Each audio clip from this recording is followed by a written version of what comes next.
Yo no sé a quién le tiene que llegar eh, la palabra de refresque el alma el día de hoy, pero hay una lucha bien grande para que yo grabe este video. Fue un desánimo, me tocaba hacer algo como que no podía dejar para después y aquí estamos. Esto es una palabra que, como todas las demás, pero esta ha sido muy fuerte, me ha confrontado el día de hoy ya que ministró directamente a lo que estaba sucediendo en mi vida hoy, el día de hoy. Hoy vamos a estar hablando de Betsabé, y si no sabes, ¿verdad? Lo que estamos haciendo aquí es una sección que se llama Refresca el alma, donde Dios ha estado trabajando en mi vida y me habla de la mujer según el corazón de Dios y según la Biblia. Vamos a hablar de Betsabé. Cuando yo comencé a leer esta porción, yo decía, ¿qué tiene que ver esto conmigo? Yo nunca le he sido infiel a mi esposo, no estoy, nunca he estado con otro hombre estando con alguien, porque pues me enfoqué en la historia de cómo empezó la historia de Betsabé. Ella, por si no sabían, el rey David se antojó de ella, pero ella tenía marido. Eh, ya vamos a estar hablando de eso. Vamos a comenzar a leer, ¿verdad? El resumen hecho, porque tenemos que movernos al mensaje principal como tal. Yo voy a comenzar este bosquejo, pero no es lo que Dios quiso traer a mi vida hoy, así que vamos a comenzar. Betsabé aparece principalmente en 2 de Samuel 11 y 12 y Primera de Reyes 1 al 2. El encuentro con el rey David. Betsabé era esposa de Urías el hitita, uno de los valientes soldados de David. Mientras Urías estaba en la guerra, David vio a Betsabé bañándose y la mandó a llamar. David tuvo relaciones con ella y Betsabé quedó embarazada. Para encubrir el embarazo, David intentó que Urías volviera a su casa. Al no lograrlo, ordenó que Urías fuera puesto en el frente de batalla para que muriera. Así, David cometió adulterio y asesinato.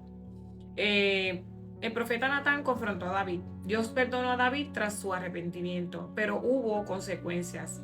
El hijo que Betsabé tuvo con David falleció. Más adelante, Betsabé tuvo otro hijo con David. Este era Salomón, quien fue elegido por Dios para ser rey de Israel. Betsabé llegó a ser una mujer influyente en el reino y madre de uno de los reyes más sabios. Dios ve más allá del dolor y del error. Aunque Betsabé fue parte de una historia marcada por pecado y abuso de poder, Dios no la desechó.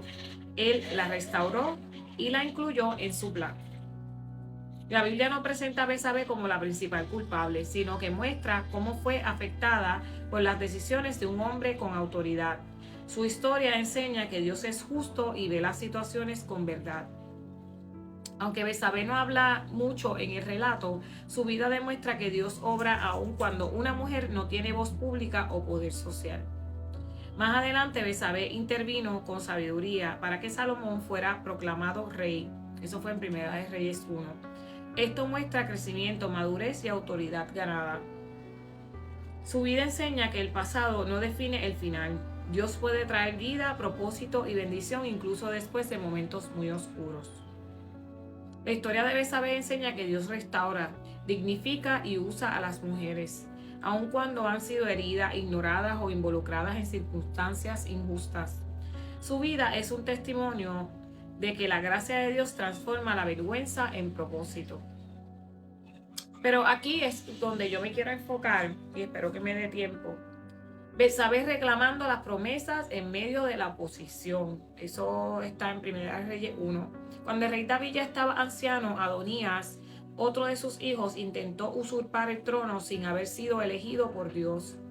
Él se proclamó rey, reunió seguidores y actuó como si la promesa ya le perteneciera.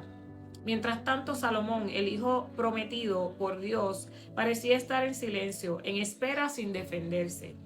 Aquí es donde Betsabé entra en escena. El enemigo intenta adelantarse. Espiritualmente, Adonías representa el enemigo. que se adelanta a los tiempos de Dios, se proclama dueño de lo que no le pertenece, hace ruido, se muestra seguro, pero no tiene la promesa. Muchas veces como mujeres de Dios vemos situaciones donde el enemigo quiere apropiarse de lo que Dios prometió. Llámalo hijos, ministerio, restauración, identidad. Yo no sé cuál es tu reinado hoy. Una promesa de sanidad, cualquier promesa que Dios haya hecho a tu vida y tú no estás viendo esa promesa cumplirse. Tú solamente estás viendo al enemigo triunfar. Tú solamente estás viendo al enemigo muy seguro de que el final es lo que el enemigo está haciendo o determinó.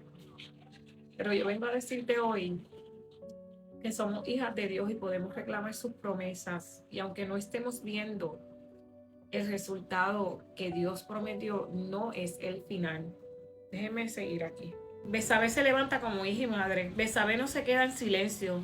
Ella entra a la presencia del rey y le dice en esencia: ¿no juraste tú, mi señor el rey, que Salomón tu hijo reinaría después de ti?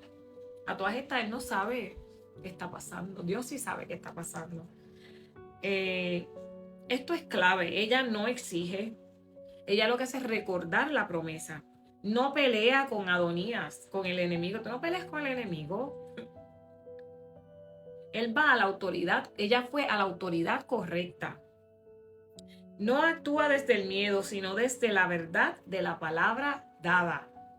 ¿Por qué tú te vas a poner a discutir con el enemigo? Él está actuando que él tomó tu reinado. Pero tú sabes que ese reinado no le pertenece a él. Y en vez de ir a pelear con el enemigo, eso no es verdad, tú no eres rey de... Tú vas a ir a la autoridad que Dios y vas a decir: Señor, tú prometiste. Y eso no es lo que yo estoy viendo. Número uno, el enemigo puede gritar, pero la promesa habla más fuerte. Adonías tenía seguidores y celebración, pero no tenía el respaldo de Dios, ni de su padre tampoco. Lo que Dios prometió, nadie puede quitártelo. Número 2, hay un momento para levantarse y hablar. Betsabé entendió que el silencio en ese momento podía costar la promesa. Como hijas de Dios hay temporadas donde debemos orar, declarar y recordar las promesas. Número 3, recordar la promesa no es falta de fe. Betsabé no dudó de Dios, ella activó la promesa. Recordarle a Dios lo que Él dijo es un acto de confianza, no de incredulidad. Número 4, Dios respalda a quien camina en su voluntad. Cuando Betsabé habló, Dios movió el corazón de David y Salomón fue ungido rey ese mismo día.